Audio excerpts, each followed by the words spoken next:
yang kita baca pasti diterima tanpa ditolak. Amaluna bainal qabuli wa batinah. Segala bentuk amal ibadah kita ada kalanya diterima, ada kalanya ditolak, tergantung kita menjalankan ibadah tersebut. Kalau kita menjalankan ibadah ikhlas karena Allah Subhanahu wa taala, niscaya akan diterima. Tanpa ikhlas, niscaya akan ditolak. Illa sholatu ala Nabi Muhammad, kecuali bersolawat kepada baginda Nabi Muhammad sallallahu alaihi wasallam, pasti diterima. Shallu ala Nabi Muhammad. Dan perlu kita ketahui, salah satu amal ibadah yang Allah Subhanahu wa taala perintahkan kepada hambanya, Allah pun mengerjakannya. Allah Subhanahu wa taala memerintahkan kita sholat, memerintahkan kita puasa, zakat, ibadah haji dan lain sebagainya.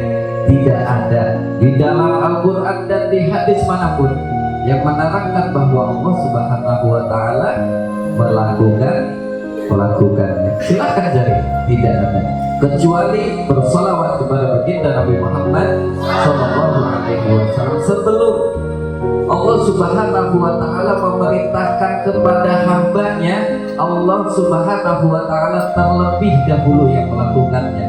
Innallaha wa malaikatahu yusholluna 'alan nabi ya ayyuhalladzina amanu shallu 'alaihi wa sallimu taslima.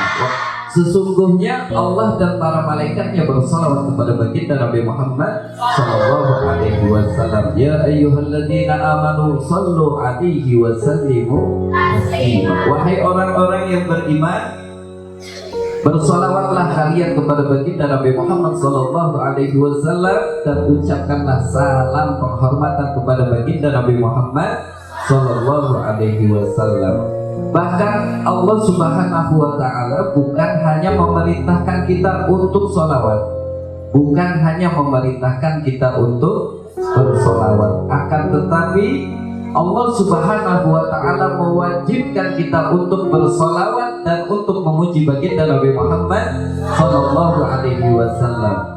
Asyhadu anna Muhammadar Rasulullah. Padahal yang Rasulullah bukan hanya Nabi Muhammad, Nabi Ibrahim, Nabi Musa, Nabi Isa itu pun Rasulullah. Tetapi kenapa yang disebut nama baginda Nabi Muhammad? Wa rafa'na laka dzikra. Karena Allah Subhanahu wa taala mengangkat sebutan nama baginda Nabi Muhammad sallallahu alaihi wasallam sehingga tidak boleh satu pun dari umat yang melupakan nama baginda Nabi Muhammad sallallahu alaihi wasallam. Bahkan ketika kita sholat menghadap Allah, kita diwajibkan untuk bersalawat kepada baginda Nabi Muhammad sallallahu alaihi wasallam. Oleh karena itu, ikhwani wa akhwati, selagi kita masih diberi kesempatan oleh Allah Subhanahu wa taala berbanyak membaca salawat kepada baginda Nabi Muhammad sallallahu alaihi wasallam agar kelak kita mendapatkan syafaatnya baginda Nabi Muhammad sallallahu